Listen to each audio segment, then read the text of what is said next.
माननीय भूपेश बघेल जी के निर्देशानुसार पूरे छत्तीसगढ़ राज्य में पहले 1333 सहकारी समिति थी, अब वो बढ़ के 2058 है। सभी में अध्यक्ष का मनोनयन हुआ है, इस उम्मीद के साथ कि धान खरीदी का काम सुचारू रूप से चले, किसानों की कठिनाइयों को दूर किया जा सके। साथियों, छत्तीसगढ़ सरकार की सबसे बड़ी योजना है धान खरीदी। पिछले साल 98 लाख मीट्रिक टन धान की खरीदी हुई थी। इस बार 1 करोड़ 10 लाख मीट्रिक टन धान की खरीदी किया जाना है। 20 से 25 हजार करोड़ के लगभग का कर्ज छत्तीसगढ़ की सरकार अलग अलग बैंकों से लेती है। बहुत से लोग ये सोचते होंगे कि धान खरीदी के काम में भारत सरकार की कोई राशि है, तो आपकी जानकारी में ये आना चाहिए कि धान खरीदी के लिए भारत सरकार की तरफ से किसी प्रकार की राशि छत्तीसगढ़ सरकार को नहीं दी जाती, ना ही कोई कर्ज दिया जाता, ना ही कोई अनुदान मिलता है। 20 से 25 हजार करोड़ का कर्ज छत्तीसगढ़ की सरकार लेती है। धान खरीदी का काम होगा, धान खरीदी के बाद परिवहन के बाद उसका कस्टम मिलिंग, चावल बनाने के बाद भारत सरकार से केवल इतना चाहिए कि हमारा चावल जो है वो भारतीय खाद्य निगम में जमा हो जाए। तो धान खरीदी में जो राशि लगेगी, परिवहन में, चावल बनाने में, पहुंचाने में, वो टोटल हिसाब बनाकर हम देते हैं और हमारा चावल जमा कर लिया जाए, केवल एक निवेदन उनसे हमारा रहता है। अब चुनाव के समय का याद करें, कांग्रेस पार्टी ने कहा था कि हम 2500 रुपया प्रति क्विंटल के हिसाब से धान खरीदेंगे। 2018 में आप सबके सहयोग से सरकार बनी और 2019 की जो धान खरीदी थी वो 2500 के हिसाब से सीधे आपको भुगतान किया गया।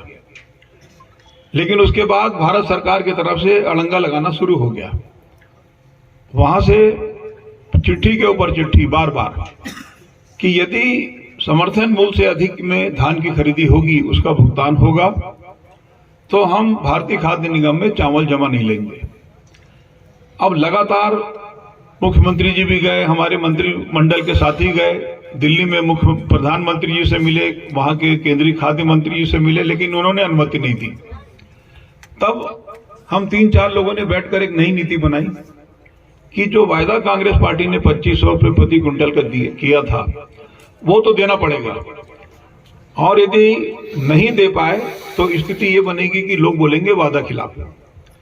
तो इस हिसाब से एक नया योजना का निर्माण किया गया जिसका नाम है राजीव गांधी किसान न्याय योजना।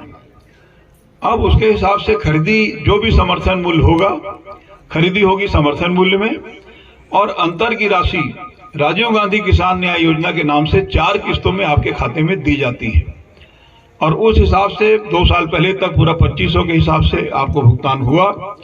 पिछले साल आपने जो बेचा, हमारा वायदा 2500 का था, लेकिन आपको भुगतान हुआ 2540 रुपये प्रति क्विंटल के हिसाब से।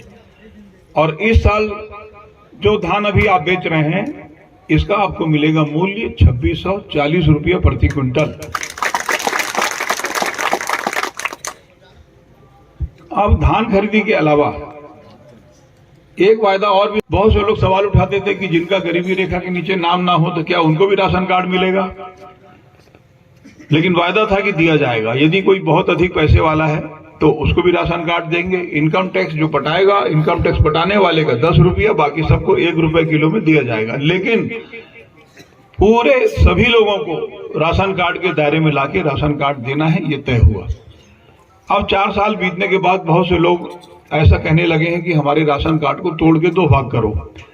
कारण बताते हैं कि परिवार बढ़ गया, तो बहू आ गई, बेटे की शादी हो गई। तो इसके लिए भी हम लोगों ने अनुमति दे दिया कि यदि आपको 2 भाग करना है राशन कार्ड का तो आप कर लें। और मैं ऐसा समझता हूं कि करीब 25-1 हजार राशन कार्ड विगत 6 महीने के भीतर हम लोगों ने अलग अलग स्थानों पर बांटा है।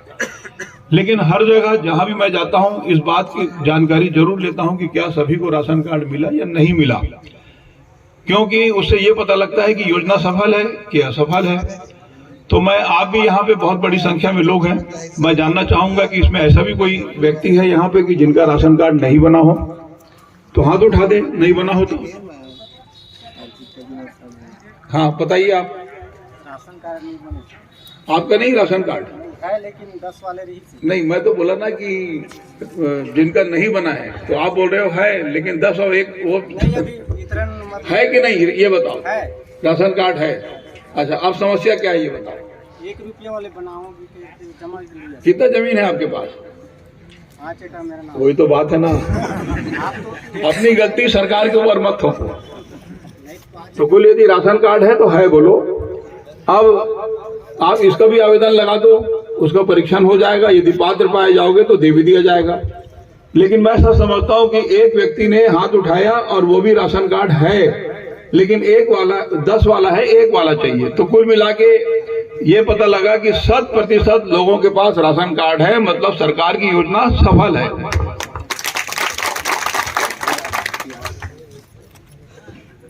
एक योजना छत्तीसगढ़ की तरफ से और प्रारंभ की गई है, वो भी राजीव गांधी जी के नाम से। उसमें राजीव गांधी ग्रामीण भूमिहीन कृषि मजदूर न्याय योजना, ये योजना है ऐसे लोगों के लिए जो खेतीहर मजदूर हैं, जिनके पास खेती की कोई जमीन नहीं है और वो खेतों में मजदूरी का काम करते हैं।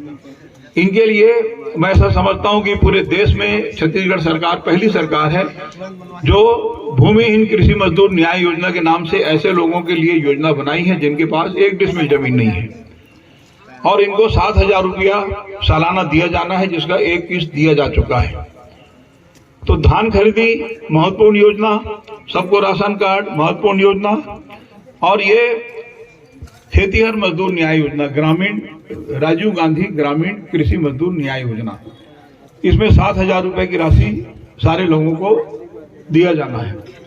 इसके अलावा इन योजनाओं के अलावा लगातार विकास का काम किया जा रहा है, और जिस प्रकार से जनता का भरपूर आशीर्वाद मिला था, तो 90 में से 68 विधानसभा कांग्रेस पार्टी ने उस समय चुनाव में जीत हासिल की थी, जिसको बोलते हैं कि 3/4 बहुमत।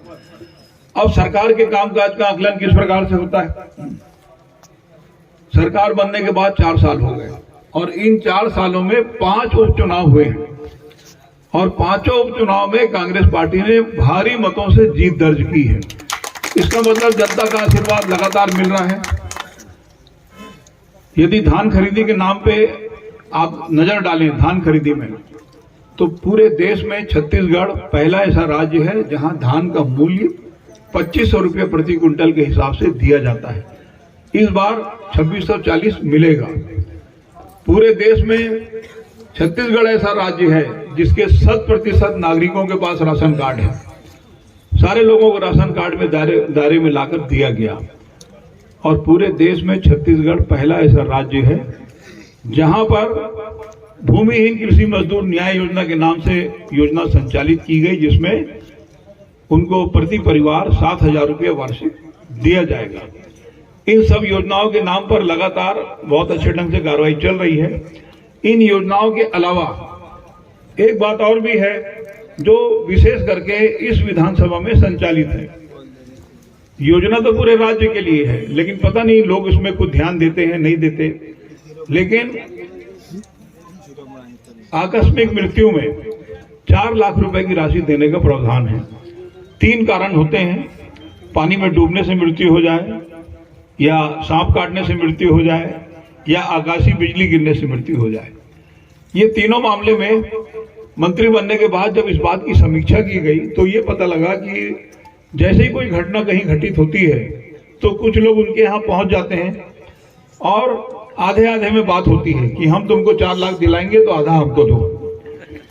तो समीक्षा के दौरान जब पता लगा तो एक घटना ऐसी भी सामने आई कि एक बैगा परिवार तरेगांव के पास जंगल में, तो उनकी पत्नी थी, उससे मैंने पूछा कि भाई कितना पैसा मिला है?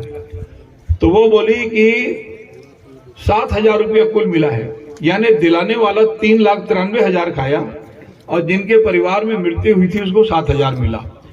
तब मैंने तय किया कि ये योजना का लाभ, पहली बात तो ये है कि ईश्वर ना करे कि कहीं इस प्रकार की घटना हो कि आकस्मिक मृत्यु हो, लेकिन हो गई तो 4 लाख रुपए की राशि उनको हक है, उनको मिलना चाहिए। तो जब से लेके मंत्री बनने से अब तक 4 साल हो गया, जितने भी परिवार में इस प्रकार की बात आई है, किसी की मृत्यु हुई है तो मैं खुद जाकर 4 लाख रुपए की राशि उनके घर में पहुंचा के आया हूं, सारे लोगों को। तो जिस प्रकार से अभी सरकार का कामकाज है, अब बात आती है कि सेवा सहकारी समिति में अध्यक्ष की जरूरत क्यों पड़ी। अध्यक्ष की जरूरत इसलिए पड़ी कि धान का काम सुचारू रूप से हो। छत्तीसगढ़ की सबसे प्रमुख योजना है, समय पे लोगों को बारदाना मिले, उनका तौल हो जाए और समय पे उनको भुगतान हो जाए। और यदि किसी प्रकार की कोई कठिनाई इनको आएगी तो आप ये तत्काल मुझको संपर्क में लेके और बात करेंगे, उन कठिनाइयों को हम लोग दूर करेंगे।